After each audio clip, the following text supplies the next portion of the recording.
Man. Okay. Good evening, everyone. I know it's been a great turnout with the polls yesterday, the votes yesterday. We have all voted, and it's been a great show by the crewmates, right? So, thanks all for exercising your democratic right. Okay, with that, I'm here with another episode of Cornerstone Weaving Workplace, and this is your favorite RJ Rudra, and we are right here on our own DC Live, where our promises, time and again, day and day, week and week, remains the same. We care, we share, and we are on air. Thank you. Okay, I am on the show called Cornerstone Weaving Workplace. What do we talk about there? We usually talk about human dynamics, and we also talk about multiple things that help us navigate through the workplaces. And I'm going to do one show every month that talks about leadership, right? One show of Cornerstone will be dedicated to leadership. I would recommend all of the listeners across, including the leaders, including team leads, to everyone join me here and support us on the show, because I'm going to be talking about leadership. And let's keep that, say, maybe FNAF every last Friday of the month. Okay. Today being the last Friday, and that's why. All right. What am I going to talk about? Today's conversation is something that I've been looking forward to all of this week. Why? Because I'm going to talk about a new leader or a new age leader. What does it mean to be a new age leader? We have heard about it, right? We went to vote, choose our leader. Went to vote, he's a great leader. Oh, he's actually an old leader, but this person is someone who's got a lot of new age thoughts, who's got a lot of new, current, contemporary thought process. Did we all think about it? I'm sure we all did. So the new age leader is just not another buzzword, but it is something that is very important and close. If you look at our offices, the teams that have changed over the last years, days, months, probably the old playbook of leadership is not working anymore, is not something that we want. The world is moving at a speed we have never seen before. Right? Absolutely true. The world is moving at a speed where we have never seen this before. So there are multiple research that I've gone through, maybe your McKinsey's, Niche Brains, Ematicus, and a lot of them. And it talks about the new era of organizations where the rules are being rewritten. Okay, we're moving away from the old idea of a boss who probably sits in a corner office and gives orders to a leader. You want someone who's live, who's on the ground, who's probably along with you and one amongst you. Today, we're going to talk about, in the next 15-20 minutes, what actually does it look like to be one in your office, in your Google Meets, in the Zoom room, and in the way you treat others. That's very important. Now, even before I get into something, leadership, people say sometimes he's a born leader, leadership is innate, leadership cannot be cultivated. No, that's not right. Leadership, while there could be innate characters like someone who knows music, someone who can speak, someone who can learn a language, can be innate or can be within from their initial days, but this also, it can help in learning things faster. Likewise, all of this leadership is also something that you can cultivate. Great. So let's get into it. What defines this new way of leading? According to a lot of recent research, leadership is not about being the smartest person in the room. It's actually about the 5 very human traits. Okay, the 5 very human traits. Flexibility and collaboration is the first two. Digital comfort is the third one. Emotional intelligence is the fourth one, and a clear vision. So your flexibility, collaboration, digital comfort, emotional intelligence, and clear vision. These are the five human traits. It's very, very important on the human side of the new era. So let's talk about one after the other, right? So how does these five essential traits sum up these remarkable leaders? Now, a new age leader with flexibility, he probably does not see change as a problem to be solved. Change is not a problem. It is an environment we live in. Think about how many times your project goals shifted this month. A leader today stays calm in that shift, right? Because it will change. It is dynamic. That's business. Business is supposed to be, the VUCA environment that we talk about, volatile, uncertain, right? It's complex and it is ambiguous.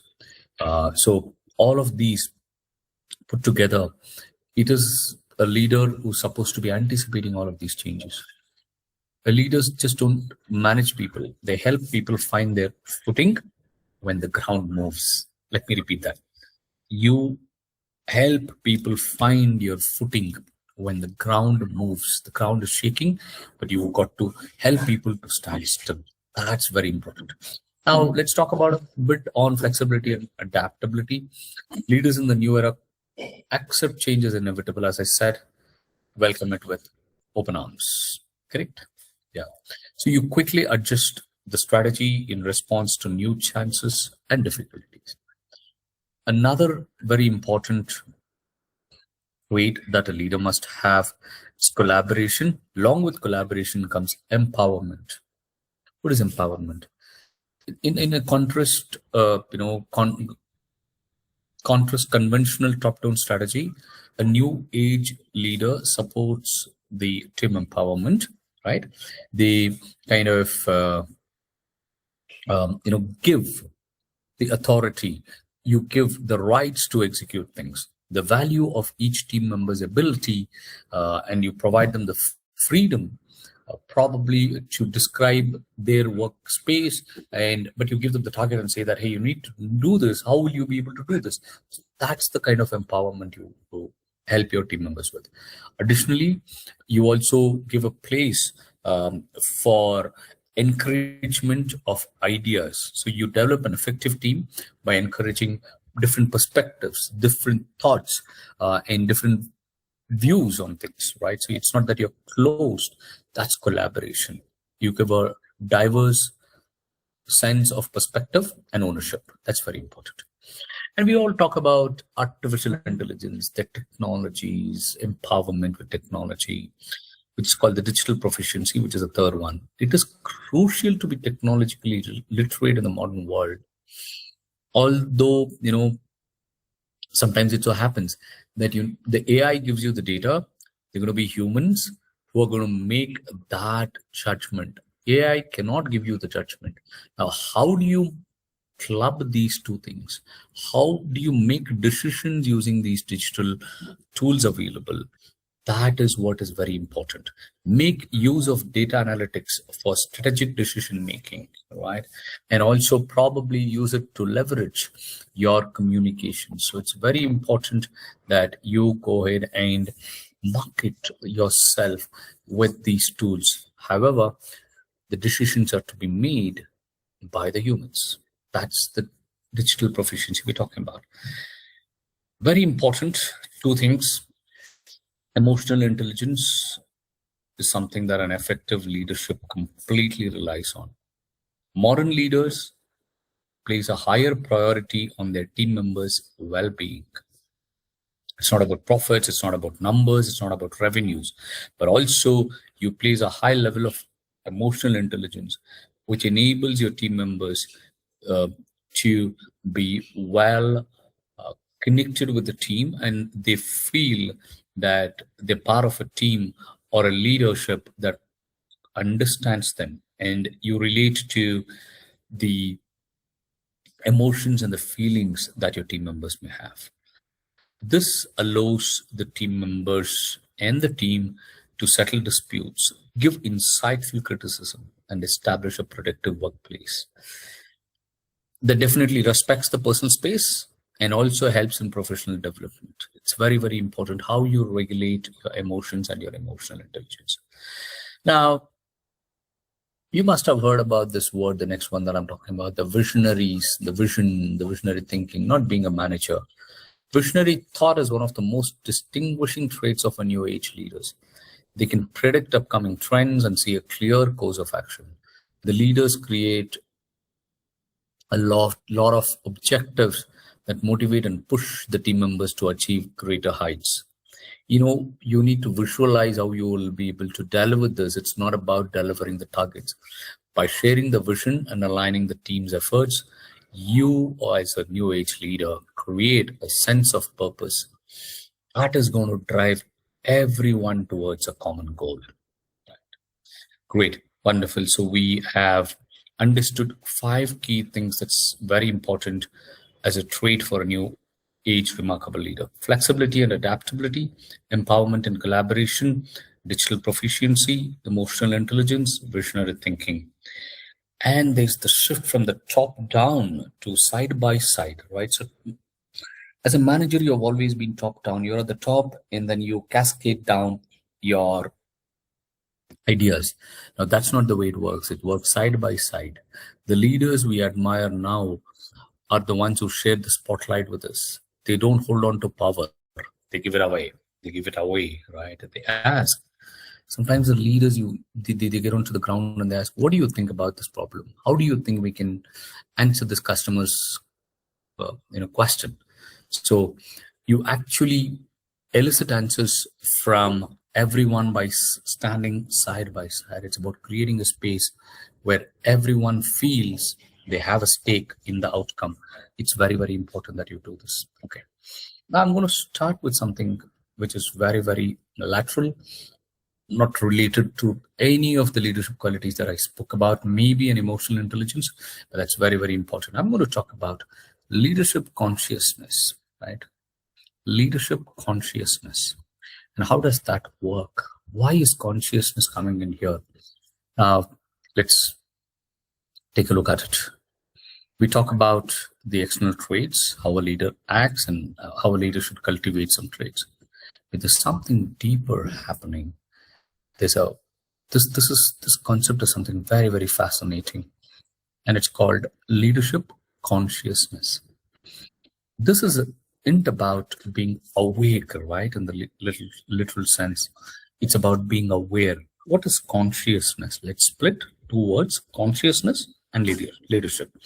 Consciousness, completely or accordingly to a medical term, or probably physical or philosophical, it is a thought.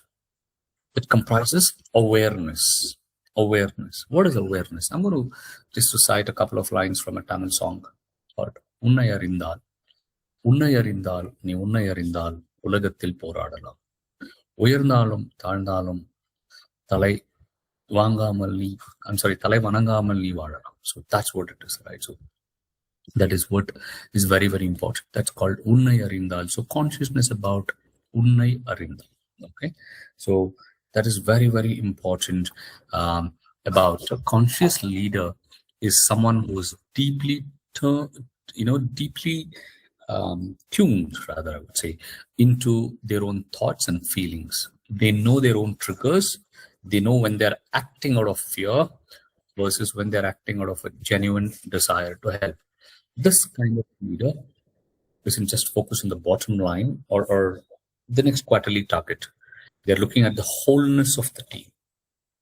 They understand that their employees aren't just resources. They are people with lives, families, and dreams. Repeat. They understand their employees aren't just resources. They're people with families, lives, and dreams.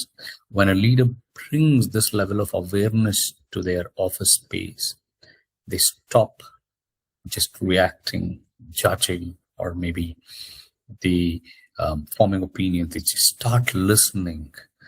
They see the potential in a person that the person might not even see in themselves. Right?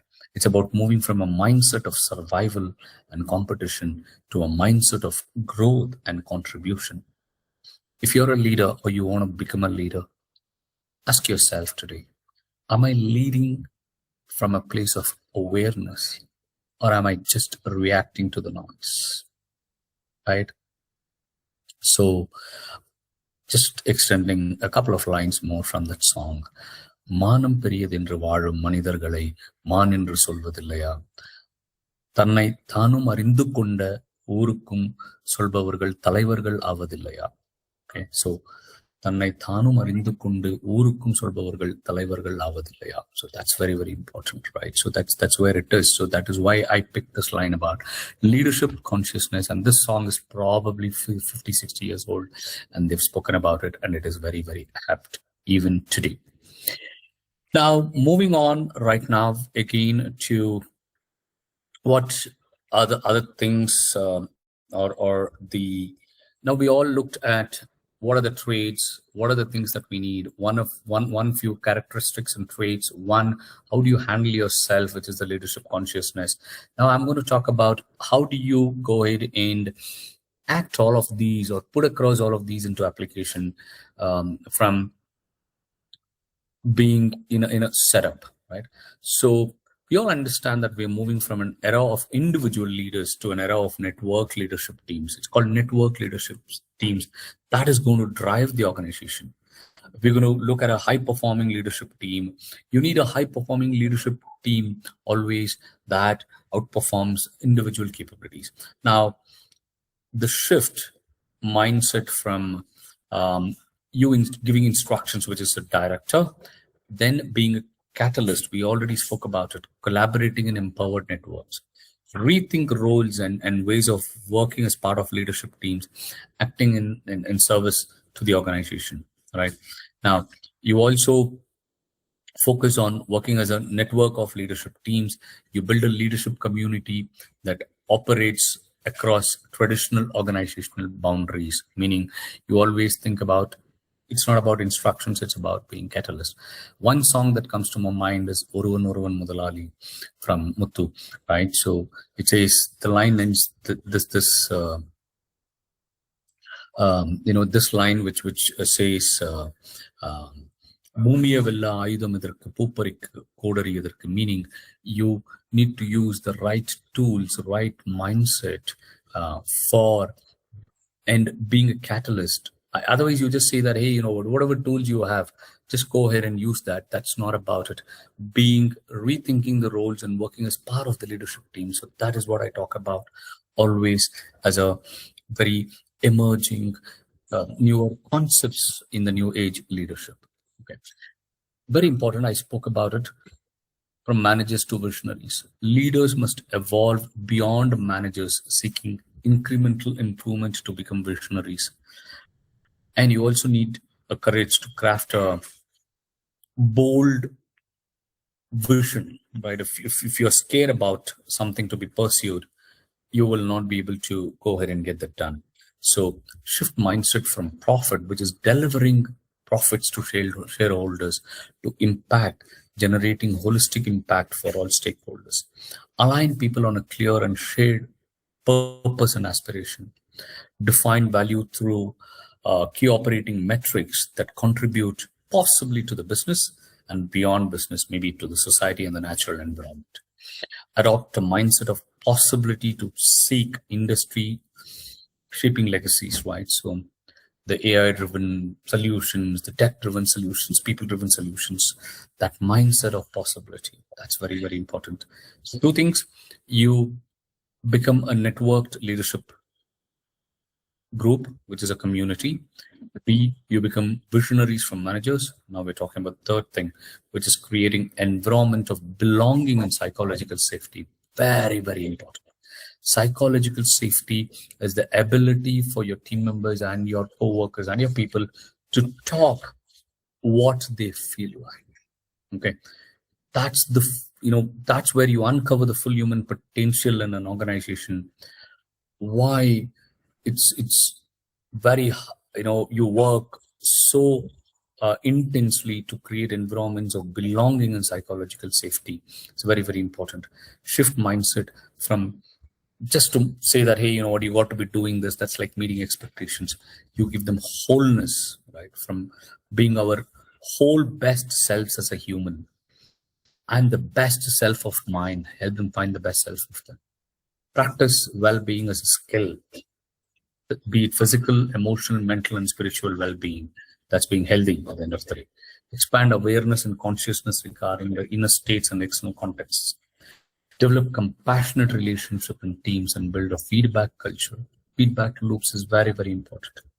Acknowledge and address the hopes and fears by sharing feelings of frustration or powerlessness to encourage candid engagement. Have those open conversations. That is how you build a sense of belonging and psychological safety.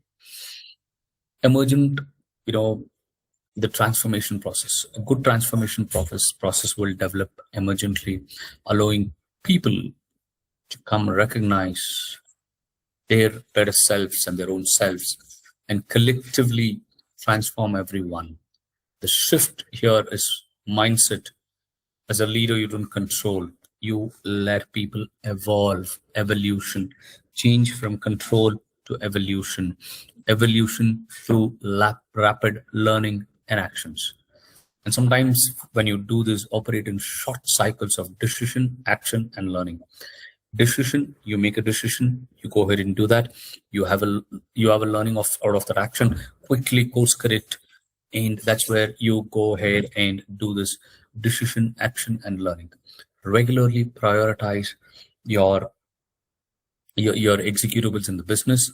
Co-create what is to be required with cross-functional businesses, and also learn from yesterday. It's very important. For tomorrow, learn from yesterday. Use internal practitioner development to scale the new leadership approach via community of transformation of coaches. Okay. Help people understand and be excited by the fact there will be ongoing significant change. Matram onre maharadadu, right? So that's very important. Now, I'm going to leave you with a quick thought in the last few minutes. As we head into the weekend, I'm going to leave you with this simple things.